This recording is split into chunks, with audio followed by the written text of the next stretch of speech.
Hi friends, welcome to Soumya's food world. ಇವತ್ತು ನಾನು ಇನ್ಸ್ಟಂಟಾಗಿ masala Chas ಹೇಗೆ ಮಾಡೋದು ಅಂತ ತೋರಿಸ್ತಾ ಇದ್ದೀನಿ. ಅಂದರೆ ಇನ್ಸ್ಟಂಟ್ ಅಂದರೆ ನಾವು ಈ ರೀತಿ ಕ್ಯೂಬ್ಸನ್ನು ಪ್ರಿಪೇರ್ ಮಾಡಿ ಒಂದು 2 ಮಂತ್ಸ್ ಆದರೂ ಇದನ್ನು ಫ್ರಿಜ್ಜಲ್ಲಿ ಸ್ಟೋರ್ ಮಾಡ್ಕೋಬೋದು. ಒಂದೇ ಸತಿ ಮಾಡಿಕೊಂಡು ನಾವು ಸ್ಟೋರ್ ಮಾಡಿಕೊಂಡ್ರೆ ನಮ್ಗೆ ಯಾವಾಗ ಚಾಸ್ ಬೇಕಾಗುತ್ತೋ ಆವಾಗ ನಾವು ಈಸಿಯಾಗಿ ಮಾಡ್ಕೋಬೋದು. ಸೊ ಒಂದು ಮಿಕ್ಸಿಂಗ್ ಜಾರ್ ತೊಗೊಂಡ್ಬಿಟ್ಟು ಅದರಲ್ಲಿ ಒಂದು 10 ಲೀವ್ಸ್ ಅಷ್ಟು ನಾನಿಲ್ಲಿ ಕರಿಬೇವು ತೊಗೊತಾ ಇದ್ದೀನಿ, ಕರಿ ಲೀವ್ಸನ್ನು ತೊಗೊತಾ ಇದ್ದೀನಿ. ಹಾಗೆ ಒಂದು ಅಥವಾ 2 ಗ್ರೀನ್ ಚಿಲ್ಲೀಸ್ ತೊಗೊತಾ ಇದ್ದೀನಿ. ಹಾಗೆ 1 ಇಂಚಷ್ಟು ಜಿಂಜರನ್ನು ಚಾಪ್ ಮಾಡ್ಕೊಂಡು ಹಾಕ್ಕೊತಾ ಇದ್ದೀನಿ. ಹಾಗೆ 1 ಸ್ಪೂನಷ್ಟು ಜೀರಿಗೆ ಪೌಡರ್, ನಾನು ಹುರಿದಿಟ್ಕೊಂಡಿರೋಂಥ ಜೀರಿಗೆ ಪೌಡರ್ ತೊಗೊಂಡಿದ್ದೀನಿ. 1 ಸ್ಪೂನಷ್ಟು ಬ್ಲ್ಯಾಕ್ ಸಾಲ್ಟ್ ಹಾಕ್ಕೊತಾ ಇದ್ದೀನಿ ಇದರಲ್ಲಿ. ಹಾಗೆ ನಾನು 1 ಸ್ಪೂನಷ್ಟು ಚಾಟ್ ಮಸಾಲ ಆ್ಯಡ್ ಮಾಡ್ತಾ ಇದ್ದೀನಿ.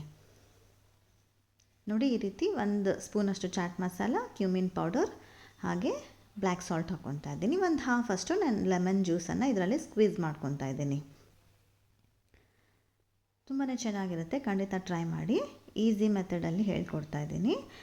ಅದರಲ್ಲೇ ನಾನು ಒಂದು ಹಿಡಿಯಷ್ಟು ಅಂದರೆ 1 ಬೌಲಷ್ಟು ನಾನಿಲ್ಲಿ ಪುದೀನ ಸೊಪ್ಪು, 1 ಕಪ್ಪಷ್ಟು ಕೊತ್ತಂಬರಿ ಸೊಪ್ಪನ್ನು ಹಾಕ್ಕೊತಾ ಇದ್ದೀನಿ. ಹಾಗೆ ರುಚಿಗೆ ಎಷ್ಟು ಬೇಕಷ್ಟು ಉಪ್ಪನ್ನು ಹಾಕ್ತಾಯಿದ್ದೀನಿ. ನಾವು ಇಲ್ಲಿ ಬ್ಲ್ಯಾಕ್ ಸಾಲ್ಟ್ ಕೂಡ ಹಾಕಿರೋದ್ರಿಂದ ಉಪ್ಪನ್ನು ನೋಡ್ಕೊಂಡು ಹಾಕ್ಕೊಳ್ಳಿ. ಸ್ವಲ್ಪ ಉಪ್ಪು ಜಾಸ್ತಿನೇ ಇರಲಿ.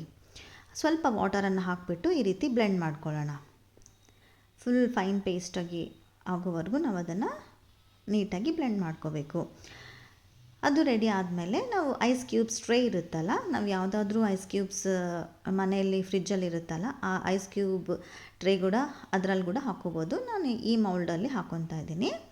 ನಾವು ಮಾಡ್ಕೊಂಡಿರೋಂಥ ಪೇಸ್ಟನ್ನು ಇದರಲ್ಲಿ ಪೋರ್ ಮಾಡ್ಕೊತಾ ಇದ್ದೀನಿ, ಅಂದರೆ ಐಸ್ ಕ್ಯೂಬ್ಸ್ ಟ್ರೇನಲ್ಲಿ ಹಾಕ್ಕೊತಾ ಇದ್ದೀನಿ. ಈ ರೀತಿ ಎಲ್ಲ ಅದನ್ನು ಫಿಲ್ ಮಾಡಿಕೊಂಡು ಡೀಪ್ ಫ್ರೀಝರಲ್ಲಿ ಒಂದಿನ ಚೆನ್ನಾಗಿ ಸ್ಟೋರ್ ಮಾಡ್ಕೋಬೇಕು. ನೋಡಿ, ಅದು ಈ ರೀತಿ ಕ್ಯೂಬ್ಸ್ ಆಗಿ ರೆಡಿ ಆಗುತ್ತೆ. ಅದನ್ನು ನಾನಿಲ್ಲಿ ಒಂದು ಬೌಲಲ್ಲಿ ತೆಗೆದು ತೋರಿಸ್ತಾ ಇದ್ದೀನಿ. ಈ ರೀತಿ ನಾವು ಇದನ್ನು 2 ಮಂತ್ಸ್ವರೆಗಾದರೂ ನಾವು ಇದನ್ನು ಸ್ಟೋರ್ ಮಾಡ್ಕೋಬೋದು ಕ್ಯೂಬ್ಸನ್ನು. ನಮ್ಗೆ ಯಾವಾಗ ಮಜ್ಜಿಗೆ ಬೇಕು ಅಂತ ಅನಿಸುತ್ತೆ, ಮಸಾಲ ಮಜ್ಜಿಗೆ ಯಾವಾಗ ಮಾಡ್ಕೋಬೇಕು ಅನಿಸುತ್ತಲ್ವ, ಆ ಟೈಮಲ್ಲಿ ನಾವು ಈಸಿಯಾಗಿ ಮಜ್ಜಿಗೆ ಮಾಡಿಕೊಂಡು ಈ ರೀತಿ ಕ್ಯೂಬ್ಸನ್ನು ಅದರಲ್ಲಿ ಹಾಕ್ಕೊಂಡ್ರೆ ನಮಗೆ ಮಸಾಲ ಚಾಸ್ ರೆಡಿ ಆಗುತ್ತೆ. ಯಾವಾಗ ಮಾಡ್ಕೋಬೇಕಾದ್ರೂ ಒಂದೊಂದು ಸತಿ ಮಿಕ್ಸಿ ಮಾಡ್ಕೋಬೇಕಂದ್ರೆ ಇಂಗ್ರೀಡಿಯೆಂಟ್ಸ್ ಇರಲ್ಲ, ಸೊ ಲೇಟ್ ಆಗುತ್ತಲ್ಲ. ಸೊ ಈ ರೀತಿ ಮಾಡಿಕೊಂಡ್ರೆ ನಮ್ಗೆ ಈಸಿ ಆಗುತ್ತೆ.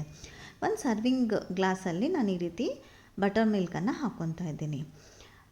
ಬಟರ್ ಮಿಲ್ಕನ್ನು ಹಾಕಿಬಿಟ್ಟು ನಾನೇನು ಕ್ಯೂಬ್ಸ್ ಮಾಡ್ಕೊಂಡಿನಲ್ಲ, ಆ ಕ್ಯೂಬ್ಸನ್ನು 1 ಅಥವಾ 2 ಹಾಕ್ಕೊಳ್ಳಿ. ದೊಡ್ಡದಾಗಿದ್ದರೆ 1 ಹಾಕ್ಕೊಳ್ಳಿ, ಚಿಕ್ಕದಾಗಿದ್ದರೆ 2 ಹಾಕ್ಕೊಳ್ಳಿ.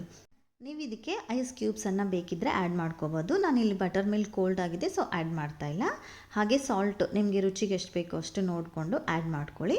ಈ ರೀತಿ ಮಿಕ್ಸ್ ಮಾಡಿಕೊಂಡ್ರೆ ನಿಮಗೆ ಮಸಾಲ ಚಾಸ್ ಇನ್ಸ್ಟೆಂಟಾಗಿ ರೆಡಿ ಆಗುತ್ತೆ. ಯಾರಾದರೂ ಗೆಸ್ಟ್ ಬಂದರೆ ಈಸಿಯಾಗಿ ಮಾಡಿಕೊಡ್ಬೋದು. ನಿಮ್ಮೆಲ್ಲರಿಗೂ ಈ ವಿಡಿಯೋ ಇಷ್ಟ ಆದರೆ ನಿಮ್ಮ ಫ್ರೆಂಡ್ಸ್ಗೆಲ್ಲ ಖಂಡಿತ ಶೇರ್ ಮಾಡಿ.